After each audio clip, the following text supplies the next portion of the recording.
Hello, my friend, and welcome to the Living in Sync podcast. I am your host, Joelle Cease, and I am so excited to get behind the mic today. I got a lot of really great feedback from the last episode where I was really sharing my regular routine right now, what's really working for my workouts, and why I think that these are working so well for me right now. And what I'm seeing a lot on social media is ladies talking about the end of year lock-in. I'm recording this on October 1st, actually, and I'll quickly get it turned around for you guys, probably even today.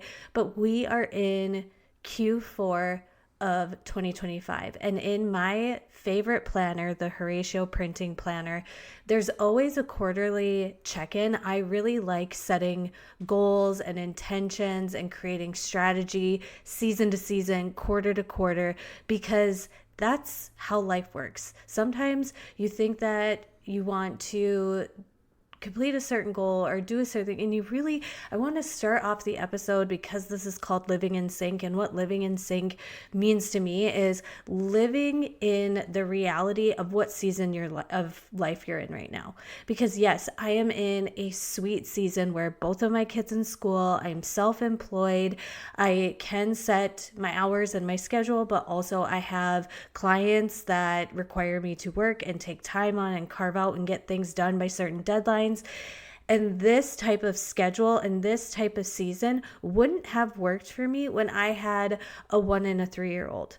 Then I was having to operate in an entirely different way. So regardless of me being in a different season of life than you, I hope that this episode really helps you lock in and move your life, your health goals essentially forward in a way that feels right for you. Now, I will caveat and say that if right now it's not health and fitness that you want to lock it in on, maybe it's decluttering your house or something else, I think a lot of these tips could still apply, but this is a health and nutrition and workout focus style episode. So if you like that, you're going to love this. And if that's not a focus for you in this season, that is a-okay.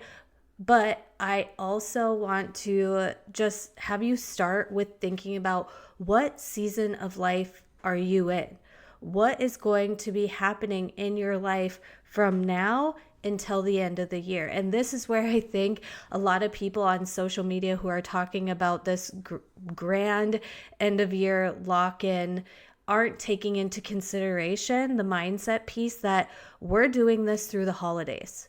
So if you really do want to amplify the momentum that you're going to have going into the new year, or follow through on some of the promises that you made for yourself in January, but you were just letting the lull of the dreary months and then the craziness of spring and summer, and now you're like, okay, now I've got to lock it in for Q4 because I want to follow through on my promise to myself. I want to remind you that there are going to be bumps and there are going to be roadblocks, and there are going to be times where you have to really ask yourself, is this my mind telling me this, or is this truly my heart? Is this truly my dedication? And follow the plan and not your feelings. Follow the plan and not your feelings. I've had tons of podcast episodes where I was telling you to follow your feelings, and now here I am being like, no, there are so many times your feelings are going to deter you. I'm going to talk about one micro example right now. Earlier this week, I was like, oh, I really don't want to go out and do this. Second half of my workout is a run, a little 1 mile loop. And I was like, oh, I'm just not feeling it because my period should be coming soon and this and that and the other thing. And guess what? I did it anyway. And I would have robbed myself of a really, really great training session where it was fun. Like my bops were popping up on my playlist and I was feeling it and I was having so much fun. The weather was beautiful. And if I would have followed the feelings, I would have robbed myself of something really amazing. And so with your end of year goals, keep your eye on the horizon. I have this quote in my office. I heard it from my friend Bree Kane at the beginning of 2025. She talked about having 2 feet on the ground and eyes on the horizon, meaning do what you can today. Your 2 feet are on the ground. Your 2 feet are right here. Your 2 feet are in this season, but keep your eye on the horizon. So if you're going into this great lock-in, my friend, you're going to have to push through the holidays. You're going to have to push through saying no to all of the indulgences. Not all of the indulgences, but you're going to have to get used to saying no to some of them and being smart about it and being particular about it, right? And if that's what you want to achieve, I've got some tips for you. And this is nothing really revolutionary. This is just going to be sound advice that can actually sustain your results.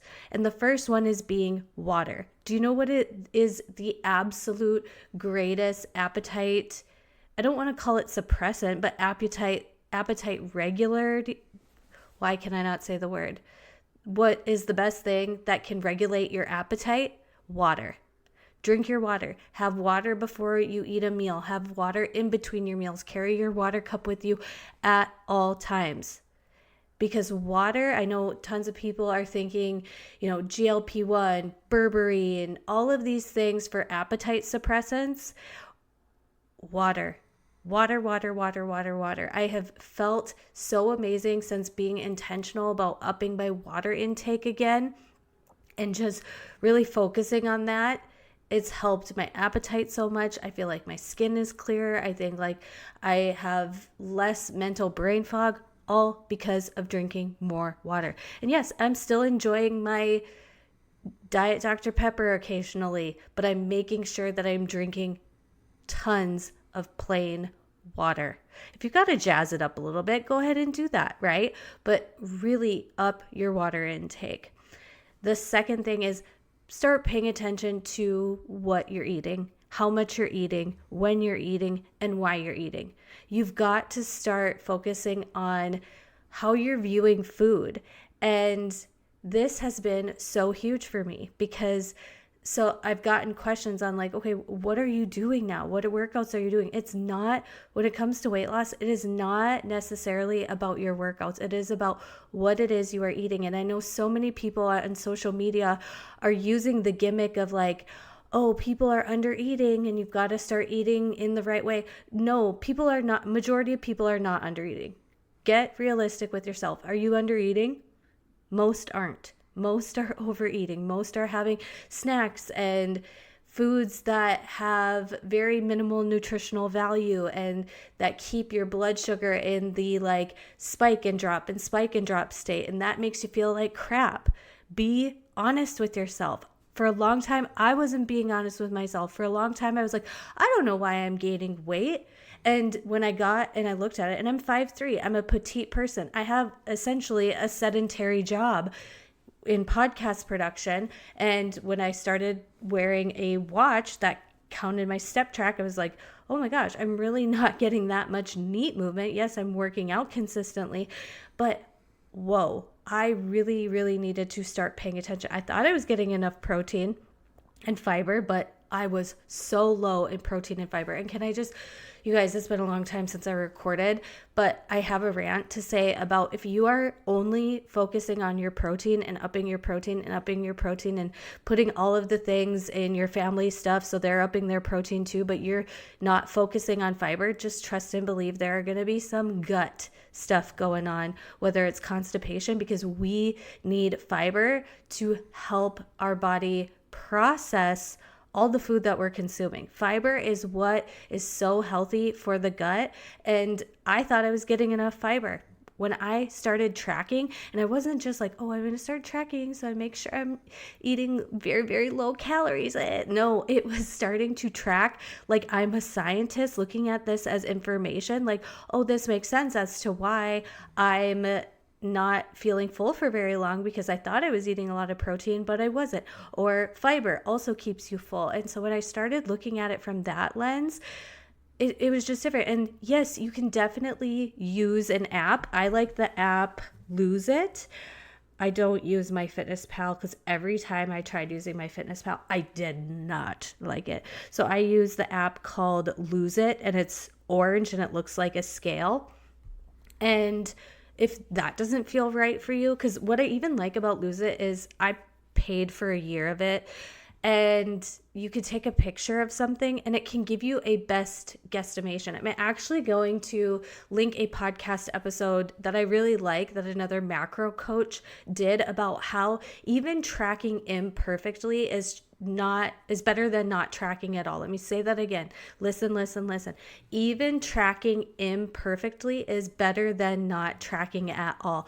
And this tip has been, she gives a lot of examples of that in her podcast episode. But what really made this so monumental for me was I'm really good about tracking pretty much up until 4:00, because that's when I'm in mom mode, starting to make dinner, and then we're having dinner as a family. Oftentimes after that, we're doing activities, or I'm getting stuff done around the house after dinner. And just tracking post dinner, like I just wasn't tracking. But then when she said that, like tracking a little bit is better than not tracking at all. So what I started focusing on is I'm like definitely going to track in my app all of those foods, and I'm going to give myself a certain amount of wiggle room. And then when it comes to dinner time, I pay attention to my portions and my fullness cues. And I just know that I'll end the day well-rounded. Like I won't overindulge because I know I've eaten enough. I'll look at it and be like, okay, I really do need to have more protein and more fiber. And I've actually been pretty good on my carbs. So I know in my mind really how my dinner can round that out at the end of the day. And then just because I don't track dinner doesn't mean that I go completely off track, because even tracking a little bit is better than not tracking at all. And this is why I love, and when I was in the depths of my, fitness coaching years, I always talked about approaching your nutrition and making those changes in the thirds of the day, from the time you wake up to lunchtime, from lunchtime to dinner time to bedtime. And if you don't want to overhaul everything all at once, focus on the first third of the day. What foods can you start your day off that keep you full, that keep you locked in, that you are enjoying? What are some of those breakfasts that really work well for you, that keep you nourished and sustained until lunchtime, and having enough water until lunchtime? Get in that groove. And then once you've got that habit, then you improve upon it.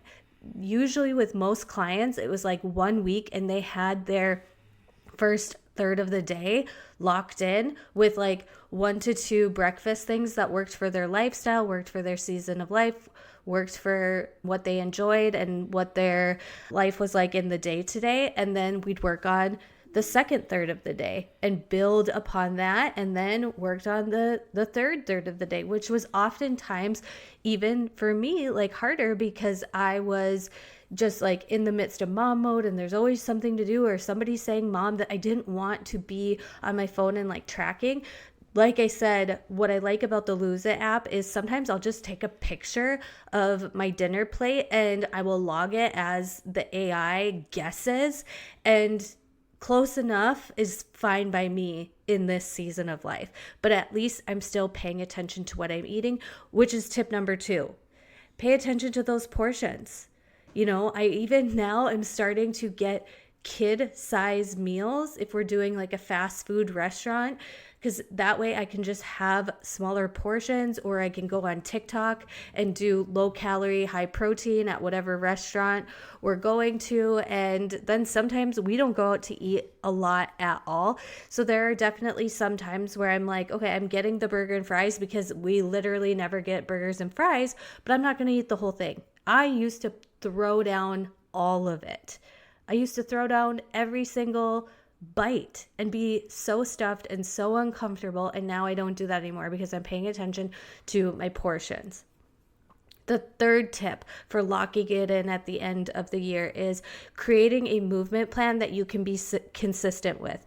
This has been a big lesson that I have learned in 2025, because to me, it's more important to be consistent in what you're doing instead of pushing yourself. Now, this is coming from somebody who is 36 years old, and movement makes me feel good every day. And that's the majority of the reason why I move my body is mostly for my mental health. I have a podcast episode on exercise is not for weight loss.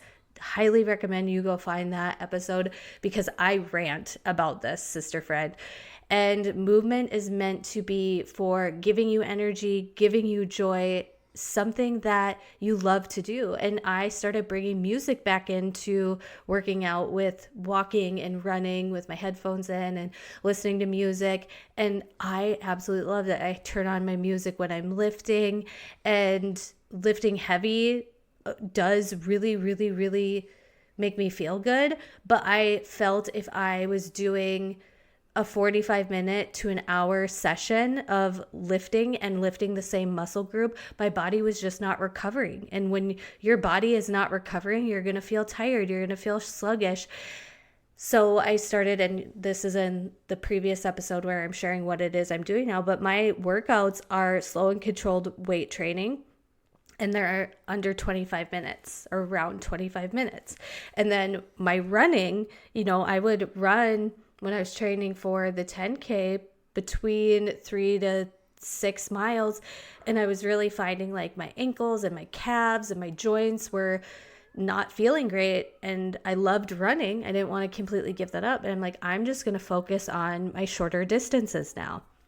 And that has been working really well for me. So it's a plan that you can be consistent with. There's tons and tons and tons of free 10-minute routines, 15-minute routines.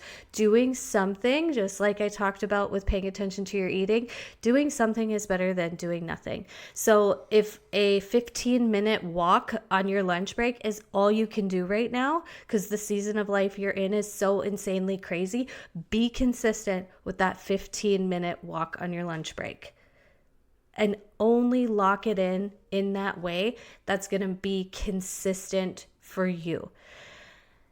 The last thing, and I already kind of talked about this, is if you are locking it in to the end of the year, remember, you're going to go through Halloween, Thanksgiving, get-togethers, events, social events, and Christmas from now until the end of the year. And this doesn't mean you have to be completely deprived. I actually don't even want you to miss out on these things, because a lot of times when we are working towards a goal, we think like, oh, I've got to isolate myself. I shouldn't go to this. I shouldn't go to that. I really think it can help you manage and make this season locked in more enjoyable by sticking with social events. If you're going somewhere, and if you're somebody who does choose to partake in drinking or indulging in the foods that are there because they're not things that you normally have, just keep in mind with staying hydrated and be cognizant of your portions, right? Eat slowly and enjoy it, and really look at indulging on the things that you see really, really, really worth it. The things and the experiences that you want to have that are really, really worth it. And how can you even, I talked about you can learn how to still eat in alignment with your goals when you're not the one cooking for yourself. So I gave the example of on TikTok, you can definitely go to the search bar and be like, what is a high protein, low calorie option, and put the restaurant name. I'm sure this is something you could even do to ChatGPT, where it's like, okay, we're going to this type of restaurant. You could even try to name it and be like, what would be the best low calorie, high protein options at this restaurant? Utilize the technology as best that you can and use it to your advantage. I want you, as we round out this episode, I really want you, if you're like, I want to be locked in, I really want to start 2026 off with momentum and follow through on something that you wanted for yourself, and you're going to lock it in, set a tactical goal and measure it. And yes, this might mean getting some of the mindset BS in your head out of the way, whether that be negative thoughts or things that you have around paying attention to your food and writing out your food and seeing how many calories you're consuming. Because the moment I set that excuse aside of the fear that I had around tracking my calories, and then I was like, girl, no wonder why you've been gaining weight over the last 4 years. You're eating too much. You're eating too much. It's not that you're not eating enough. You're eating like flat out, girl, you're eating too much. And when I had to face that realization and then had to work through the emotional BS that I was allowing to still have it carry in my heart, the weight that I had it carry in my heart, I worked through it. I really believe you can work through it. I also would say like another one of these tactical goals for me was losing the weight. So I had to get over the fluctuations of like the emotional roller coaster of stepping on the scale. And how I did that was stepping on the scale more often and using one of my apps. Which app do I like to use to track my weight loss? It's just called Weigh In. And I have it set to remind myself every morning to put in my weigh in. And that way I was like, okay, I want to see the graph at a full scale of being at a downward trajectory. Now, I'm not going to get deterred by if it goes up and then goes down and then goes up and then down and then up and then down and up and down and up and down. Because over time, I see the downward trajectory, even if there's some spikes in between, because that is life. I really want to get more of a high-tech scale. I see a lot of influencers talking about a certain scale that tracks your body fat, because I would really just love to step away from tracking my weight and really look at body fat, because I've seen slow progress over this last year, but I've seen great progress over this last year. I was talking to my husband about it. It's like, I am not at the goal that I wanted to be at a year ago, but I'm so proud of the progress of where I am now from where I was a year ago. And I really think that's because I set out with sustainable goals in mind, but also not just weight loss, because I really do think like running the 10K and goals like that helped me not get so in my head about what I was doing was just for weight loss. Because when I was really training for the 10K, I was remembering and reminding myself that I have to eat like an athlete if I want to perform like an athlete. And that's been in my mind even more now. So set a tactical goal and measure it. This could even be something if you're like, oh, I'm not ready to tackle any of those types of goals. I would say you could do a strength goal. How many push-ups can you do on your toes right now? Set a goal. If you can't do any push-ups on your toes right now, set a goal that by the end of the year you want to do 5. And you start working towards a goal like that. And then the last thing that I will say that has made a really big impact in me achieving my goals is consuming things that will support me in achieving my goals. And when I say consume, I don't mean eat. I mean listen and read and be inspired by. So pretty much everything has been supportive in the way that I want to see weight loss. Like even there's a couple YouTube content creators that have shared their inspirational journeys and share their day in the lives, and they share various things. That's who I'm watching. The audiobooks that I have been consuming, you guys, I've told you about this audiobook before. It's the one where I really had to start facing that I knew food was my problem. It's what I'm eating is my problem. And it's so crazy because I studied dietetics in college. I'm a certified nutritionist. And even for me, the nutrition piece is the hardest. And that's because I really realized I was using food as a coping mechanism. I was using food to try to give myself energy. That's a whole other episode to unpack. I think I've unpacked it in a couple others, but I will do a deep dive once I can really articulate it. But the book that I've listened to twice now is When Food is Your Drug by Kristen Jones. When Food is Your Drug by Kristen Jones. I've listened to that twice, you guys, and that has been really supportive for me in understanding like I was totally using food like somebody would pour a drink, or like it was just crazy. I was using it to really numb myself. A couple other ones I've liked is Diet Disruption by Jennifer Powder. I really liked that one. And then Stop Sabotaging Your Weight Loss, also by Jennifer Powder. The Candace Cameron Bure podcast. Yes, DJ Tanner. Candace Cameron Bure. She has had a really good podcast episode on, you know, your body and faith, and that has been really, really good.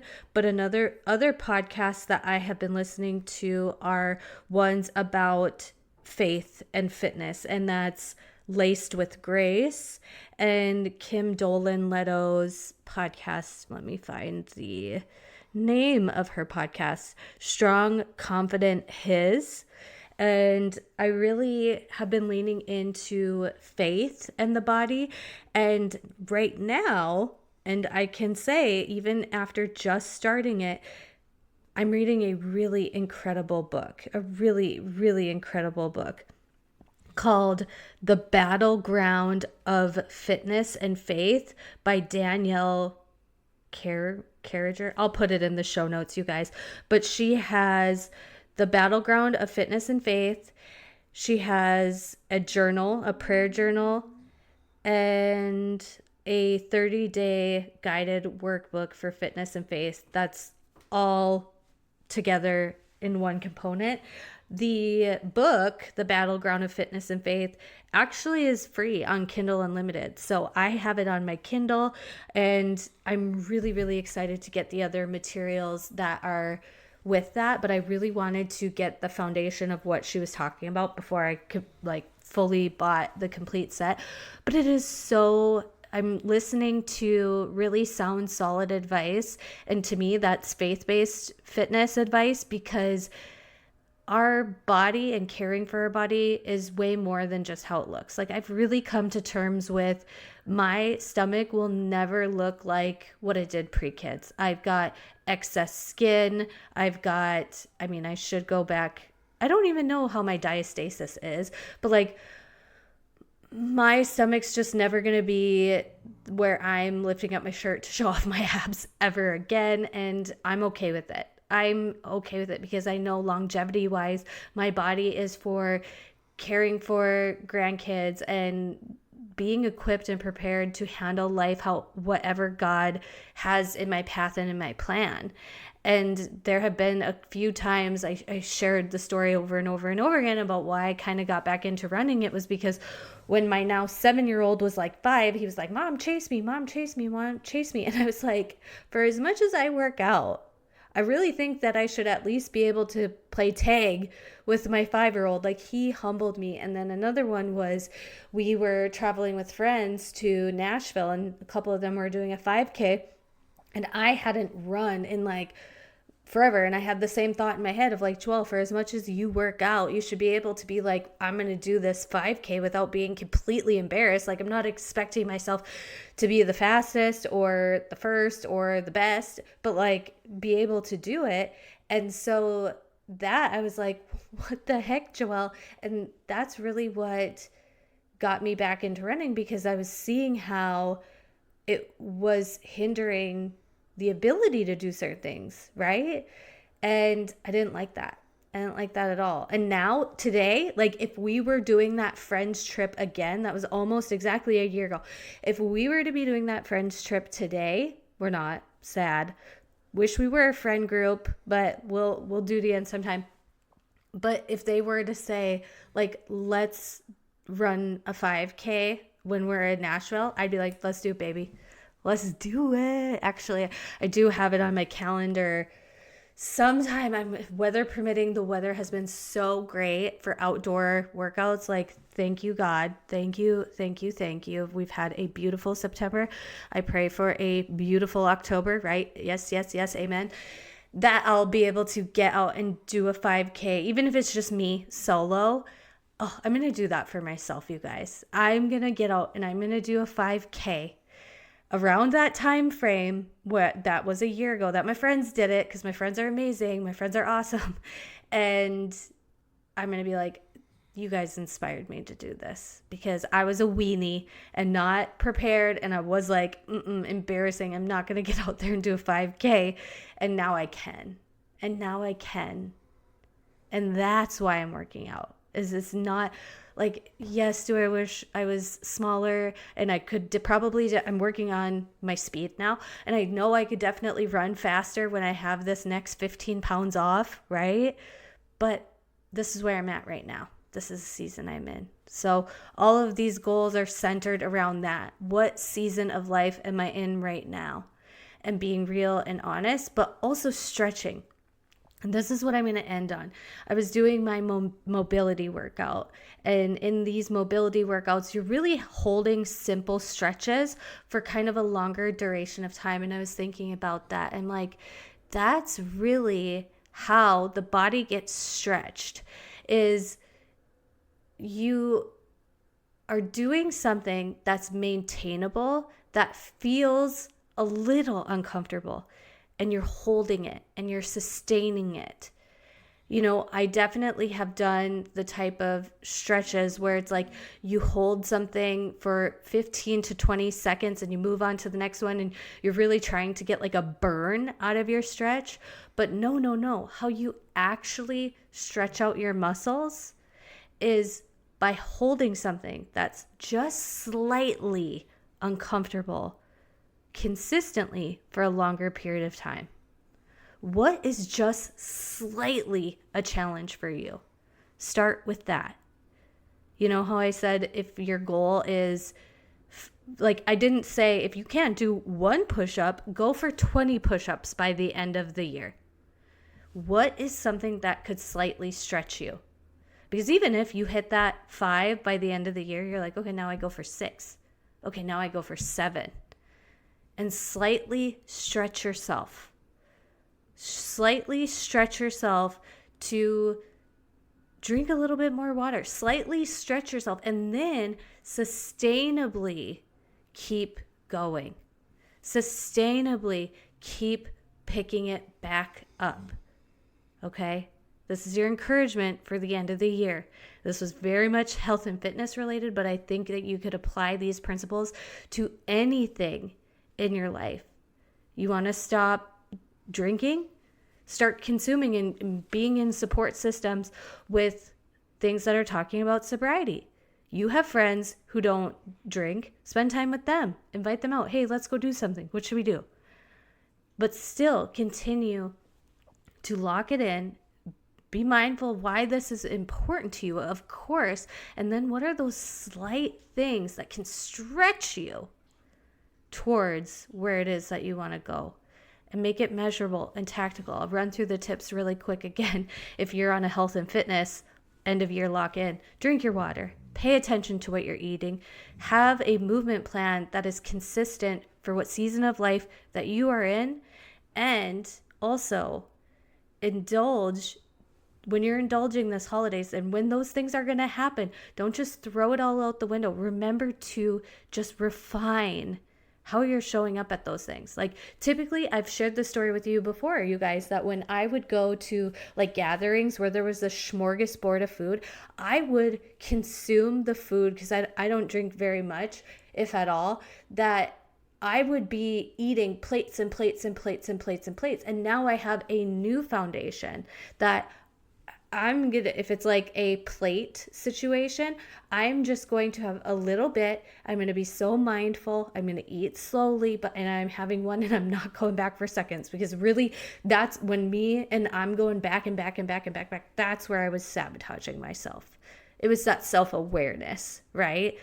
But really paying attention to what it was for me, pay attention to what it is for you. You can lock it in. You can see progress if that's where you're at right now, with simple steps. And I hope that this was helpful to you. If you have any questions, or if you want to converse or share your goal with somebody, hop on over to Instagram. I'll link it in the show notes. I'll link and write out all of the books that I recommended as well. Some of them I listened to on audio, some of them I got actual books. I really have liked doing audiobooks just because it's part of my habit. It's easier for me to listen while I'm doing my makeup, while I'm curling my hair, while I'm getting dressed and ready for the day. I've found that place to habit stack my personal growth time, but I'll leave it all in the show notes for you to check out. Send me a DM on Instagram and I'll talk to you guys later. Bye.